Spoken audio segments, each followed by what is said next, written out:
வணக்கம். Welcome to Thanjavur சமையல். Pizza எப்படி செய்கிறதுன்னு பார்க்கலாம் வாங்க. ரொம்ப ஈஸியாக வீட்டில் செய்யலாம். சாப்பிட்றதுக்கு டேஸ்ட்டு ரொம்ப நல்லாயிருக்கும் கடையில் வாங்குறத விட. அதை செய்கிறதுக்கு 3 கப் மைதா, 3 டீஸ்பூன் சர்க்கரை,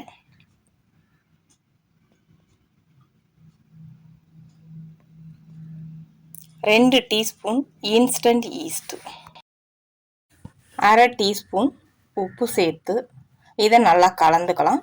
நல்லா கலந்து விட்டு அதுக்கப்புறம் இது கூட 3 டீஸ்பூன் எண்ணெய்,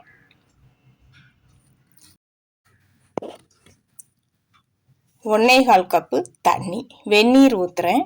நல்லா வெது வெதுப்பாக இருக்கணும் தண்ணி. அந்த தண்ணியை இதோடு சேர்த்து, ரொம்ப சூடாக இருக்கக்கூடாது, வெது வெதுப்பாக இருந்தால் போதும். 1/4 கப் தண்ணி ஊற்றி மாவை பிசைஞ்சு எடுத்துக்கலாம். நீங்கள் புதுசாக பிசைகிறவங்கன்னா 1 கப் தண்ணி ஊற்றி மாவை பிசைஞ்சிட்டு 1/4 கப் தண்ணி கொஞ்சம் கொஞ்சமாக ஊற்றி மாவுக்கு தகுந்த மாதிரி பிசைஞ்சு எடுத்துக்கலாம். மாவை கையாலையும் பிசையலாம் அல்லது இந்த மாதிரி மிஷின்லையும் பிசைஞ்சு எடுத்துக்கலாம். கையால் பிசையும் போது சர்க்கரை சேர்த்துருக்கிறதுனால மாவு கையில் பிசு பிசுன்னு ஒட்டும். நீங்கள் பிசைய அது நல்லா ஒட்டாத அளவுக்கு வந்துடும். சர்க்கரை கரைஞ்சி மாவு நல்லா பிசைஞ்சதுக்கப்புறம் பார்த்தீங்கன்னா மாவு கையில் ஒட்டாது. அது வரைக்கும் மாவு கையில் ஒட்டும். கையால் பிசைகிறதுக்கு ஒரு 10 நிமிஷம்னாலும் ஆகும் நீங்கள் பிசைஞ்சு எடுக்கிறதுக்கு. இப்போ இந்த மெஷினில் வச்சு பிசைஞ்சோன்னா 4 நிமிஷத்துலேயே பிசைஞ்சு எடுத்துடலாம். மிஷினில் பிசைஞ்சாதான் நல்லா சாஃப்டாக வரும். கையால் பிசைஞ்சா சாஃப்டாக வராமல் இருக்கும் அப்படிங்கிறதெல்லாம் இல்லை. நீங்கள் கையால் பிசைஞ்சாலும் நல்லாயிருக்கும். நான் இதுக்கு முன்னாடியே வீடியோவில் போட்டிருக்கேன் கையால் மாவு பிசைஞ்சு எப்படி வந்திருக்குன்னு. நீங்கள் அதை பார்த்துட்டு கூட செய்யலாம். நான் வீடியோ லிங்க் டிஸ்கிரிப்ஷனில் கொடுக்குறேன், தேவைப்படுறவங்க செக் பண்ணிக்கோங்க. இப்போ மாவை எடுத்து இந்த மாதிரி உருட்டிட்டு அதே பாத்திரத்தில் வச்சு மூடி வைக்கலாம். நான் உருட்டும் போது என்ன சைஸில் இருக்குன்னு பாருங்கள், இவ்வளவு தான் இருக்குது. இப்போ இந்த பாத்திரத்தில் கொஞ்சம் எண்ணெய் போட்டுட்டு அப்படியே மூடி வைக்கலாம். 2 மணி நேரம் ஆகும். மாவு டபுள் சைஸாக ஆகி வரும். இப்போ நம்ம வைக்கிற சைஸையும் பார்த்துக்கோங்க, எடுக்கும்போது எந்த அளவுக்கு இருக்குன்னு பார்க்கலாம். இப்போ சிக்கன் வேக வச்சு எடுத்துக்கலாம். சிக்கன் வேக வைக்கிறதுக்கு 2 டேபிள் ஸ்பூன் எண்ணெய் நல்லா சூடானதுக்கப்புறம் 1 டேபிள் ஸ்பூன் இஞ்சி பூண்டு விழுது சேர்த்து எண்ணெயில் வதக்கிக்கலாம். இது கொஞ்சம் நல்லா வதங்கினதுக்கப்புறம் 1/2 கிலோ எலும்பு இல்லாத சிக்கன் எடுத்திருக்கேன். இதையும் கொஞ்சம் நேரம் வதக்கிக்கலாம். 2லேருந்து 3 நிமிஷம் நல்லா இந்த அளவுக்கு வதங்கினதுக்கப்புறம் 1 கப் சுடுதண்ணி ஊற்றி இதை வேக வச்சுக்கலாம். கொஞ்சம் உப்பு சேர்த்து நல்லா கலந்து விட்டு இதை மூடி வச்சு வேக வச்சுக்கலாம். மூடி வச்சு வேக வைக்கும்போது பொங்கி வந்து கீழே ஊற்றும். பொங்கி ஊற்றாத அளவுக்கு அப்பப்போ கலந்து விட்டு இதை மூடி வச்சு வேக வச்சுக்கலாம். சிக்கன் நல்லா வெந்து தண்ணியும் குறைஞ்சிரும். தண்ணி குறைஞ்சி இந்த மாதிரி இந்த அளவுக்கு தண்ணி இருக்கும்போது இப்போ நம்ம இதில் மசாலா சேர்த்துக்கலாம். 1/4 டீஸ்பூன் மஞ்சள் தூள், 1 டேபிள் ஸ்பூன் மிளகாய்த்தூள் சேர்த்து இதை நல்லா கலந்து விட்டு இந்த தண்ணி குறைஞ்சிரும். குறைஞ்சதுக்கப்புறம் அனலையும் குறைச்சி வச்சு 5 நிமிஷம் சிம்மில் வச்சு வேக வச்சிங்கன்னா போதும்.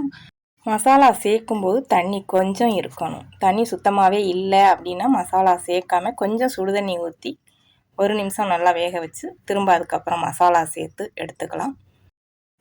சிக்கன் ரொம்ப நேரம் வெந்தாலும் டேஸ்ட்டு நல்லா இருக்காது. கரெக்டாக வேக வச்சு இந்த அளவுக்கு வெந்தவுடனே ஸ்டவ்வை ஆஃப் பண்ணிவிட்டு இதை எடுத்துடலாம். இந்த அளவுக்கு இருக்கணும். இதில் கரம் மசாலா எதுவும் சேர்க்கக்கூடாது. அதுக்கப்புறம் இப்போ நம்ம மாவு பிசைஞ்சு வைக்கும்போது இந்த அளவுக்கு இருந்துச்சு இல்லையா, இப்போ எடுக்கும்போது பாருங்கள், நான் 2 மணி நேரத்துக்கு அப்புறம் எடுத்திருக்கேன். இப்போ எப்படி இருக்குன்னு பார்க்கலாம். மாவு நீங்கள் கையால் பிசைஞ்சு வச்சாலும் இந்த அளவுக்கு இருக்கணும். மாவு நல்லா பார்த்துக்கோங்க. இந்த அளவுக்கு இருந்தால் தான் உங்களுக்கு சாப்பிடும்போது பீட்சா வந்து அழுத்தமாக இல்லாமல் நல்லா சாஃப்டாக இருக்கும். இந்த அளவுக்கு இருக்கணும். இப்போ இதை எடுத்து 2ஆக பிரித்து எடுத்துக்கலாம். நான் 2 பீட்சாவுக்கு தான் மாவு பிசைஞ்சு வச்சேன். இதை 2ஆக பிரித்து எடுத்துட்டு இதை விரித்து எடுத்துக்கலாம். உங்களோட பிளேட் என்ன சைஸ் இருக்கோ அந்த சைஸுக்கு விரித்து எடுத்துக்கலாம்.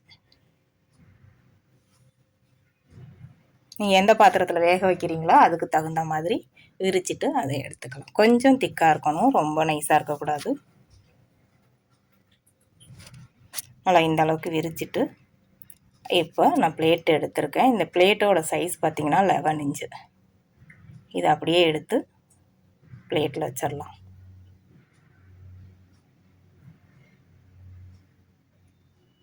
இப்போ இந்த ஓரத்தையெல்லாம் கொஞ்சம் மடக்கியிருக்கேன் பார்த்தீங்களா, இந்த அளவுக்கு பிளேட்டு உள்ளேயே மடக்கி விட்டுட்டு பண்ணு மாதிரி உப்பி வராமல் இருக்கிறதுக்காக ஃபோர்க்கு வச்சு இந்த மாதிரி குத்தி எடுத்துக்கலாம்.